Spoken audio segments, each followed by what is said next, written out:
आखिरकार चाइना के सबसे बड़े आधिकारिक अकाउंट ने यह मान लिया है कि कोविड उनका ही फैलाया हुआ सबसे बड़ा टेक्नोलॉजिकल एडवांसमेंट है। अपनी पूरी ताकत लगा के चाइना दो बातों का ढिंडोरा पीट रहा है और पूरा विश्व इस बात को देखकर स्तब्ध है कि चाइना कितना गिर सकता है। चाइना की सेंट्रल पॉलिटिकल और लीगल अफेयर्स कमीशन यानी कि सबसे बड़ा जो उनका अकाउंट है, उसने दो बातें करी है। एक इस रॉकेट को दिखाया है और इंडिया के अंदर जलती हुई चिताओं को दिखाया है, और इसके साथ ही उन्होंने इस बात की हुंकार भरी है कि स्पेस टेक्नोलॉजी हो चाहे बायो वॉरफेयर हो, चाइना के आगे कोई भी नहीं है। 2019 के अंदर ये बात सामने आ गई थी कि चाइना की मिलिट्री बड़े स्तर के ऊपर बायोलॉजिकल वॉरफेयर पे काम कर रही है और वहां की जो पीएलए है यानी कि पीपल्स लिबरेशन आर्मी, जो वहां की आर्मी जिसको कहते हैं, वो फोकस कर रही है जीन एडिटिंग के ऊपर नए प्रकार के वायरस बनाने के लिए। और खास बात यह है कि जो क्रिस्पर टेक्नोलॉजी का इस्तेमाल चाइना कर रही है, उसी के जरिए माना जा रहा है कि नए वाले म्यूटेशन वाले वायरस इंडिया में आए। कोरोना की पुरानी वाली स्ट्रेन एक बार खत्म हो गई थी, उसका कोई खास असर नहीं हो रहा था, मगर भारत के अंदर चुनाव का ऐलान होता है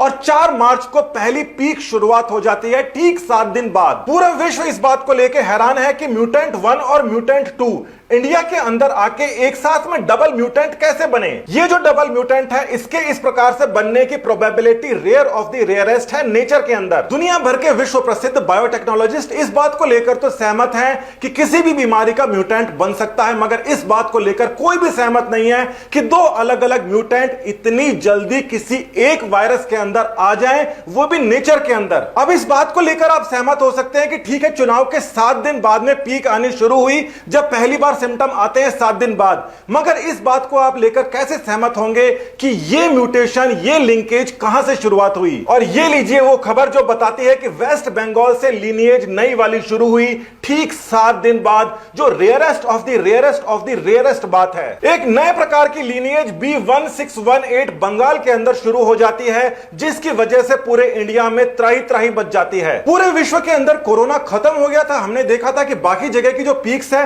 वो डाउन आ गई थी, केवल इंडिया के अंदर नई पीक, नया म्यूटेंट बिल्कुल उसी समय पे कैसे आ गया। अच्छा, इस बात को तो आप कह देंगे कि पश्चिम बंगाल के अंदर नया लीनिएज आया और पूरे के पूरे इंडिया के अंदर वो फैला, जिसकी वजह से सिचुएशन आई। और इंडिया की मेडिकल फैसिलिटी वैसे तो खराब है, मगर पाकिस्तान से 10 गुना अच्छी है।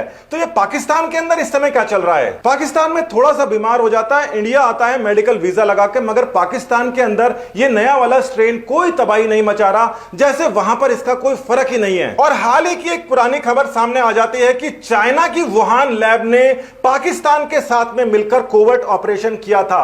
ये वुहान वाली लैब पाकिस्तान में क्या कर रही है? 2013 के अंदर सीपैक शुरू हुआ था और 2015 से चाइना ने एक प्रकार से पाकिस्तान पर कब्जा कर रखा है। रिपोर्ट के अनुसार कम से कम 5 हाई लेवल पैथोजेंस का वहां पर परीक्षण चल रहा है और इसके अंदर वही वुहान इंस्टीट्यूट ऑफ वायरोलॉजी शामिल है। चाइना की कोई भी बात ताइवान से छुपी नहीं है। ताइवान की बहुत सारी कंपनी चाइना के अंदर ऑपरेट करती है, उन्होंने बहुत ही सनसनीखेज खुलासा किया था। ये जो नई पीक आई है, ठीक इसी समय एक और खुलासा हुआ था कि चाइना की सिनोफार्म वैक्सीन मेकर जो है, जो कि कोविड की वैक्सीन बना रही है चाइना के अंदर, जिसके बाद के अंदर चाइना के अंदर कहीं पर भी कोविड नहीं फैला। इस कंपनी ने चाइना के लिए बहुत सारे बायो वॉरफेयर पे काम किया है। अब यहां पर देखिए, आर्मी जो है वायरस बनवाने का प्रोग्राम कर रही है, आर्मी के साथ में मिलकर वैक्सीन डेवलप करने वाली कंपनी काम कर रही है, और जो फैसिलिटीज आर्मी के साथ में काम कर रही है उसके अंदर Wuhan institute of biological products, वही वाली लैब शामिल है जिसके ऊपर पूरी विश्व का शक है। वैसे आज के समय में इसको शक बोलना शक की बेइज्जती है, क्योंकि चाइना ने खुद ने स्वीकार कर लिया है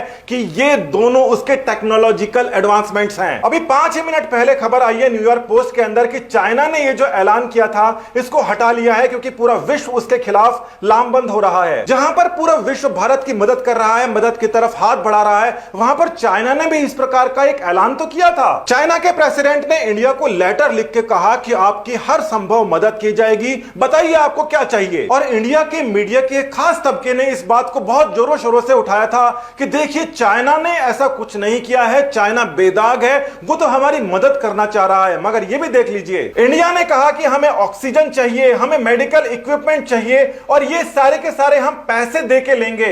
मगर चाइना ने क्या किया कि वहां से आने वाली जितनी भी एयरलाइंस हैं उसको बंद कर दिया। बोला 15 दिन तक आपके यहां पर कंडीशन खराब है, उसके बाद में हम सोचेंगे। 15 दिन के बाद में सोचेंगे कि आपने जो पेमेंट कर दिया है उसका जो सामान है वो भेजना है कि नहीं, और साथ ही के अंदर कह रहे हैं कि बताओ आपको क्या मदद चाहिए। देखिए, वायरस चाइना का है, वैक्सीन चाइना ने पहले से बना रखी है, म्यूटेंट को इंडिया के अंदर अगर वो फैला रहा है उसके बाद में जीडीपी उनकी 18.3% राइज कर जाती है और चाइना के अंदर वायरस नहीं फैलता। इसको लेकर लोग केवल कयास लगा रहे थे, मगर चाइना ने कहा कि बहुत हो गया खेल, अब हम मान ही लेते हैं कि ये हमारा टेक्नोलॉजिकल एडवांसमेंट है, इसीलिए आगे के लिए आप संभल के रहना। पूरे विश्व भर के लिए ये बहुत ही ज्यादा खतरनाक स्थिति है। खतरनाक इसलिए कि और भी ज्यादा म्यूटेंट्स चाइना ने बना के रखे हो सकते हैं, और जब वो ओपनली इस बात को स्वीकार कर रहा है इसका मतलब 100% वो कॉन्फिडेंट है कि वो आने वाले समय में क्या कर सकता है। WHO को चाइना ने किस प्रकार से खरीदा, अमेरिका को उससे बाहर जाना पड़ा, यूनाइटेड नेशन के अंदर बहुत सारे छोटे मोटे देशों को चाइना ने खरीद कर उनका वोट खरीद लिया है। चाइना के इस कबूलनामे के बाद में भारत और पूरा विश्व उसको जवाब देगा, इसमें कोई दो राय नहीं है। मगर आपको और हमें एक एक आदमी को अपनी जिम्मेदारी समझ के एक साथ मिलकर रहना होगा, तभी हम आगे जा पाएंगे, नहीं तो हमारा अस्तित्व खतरे में भी आ सकता है। नमस्कार, धन्यवाद।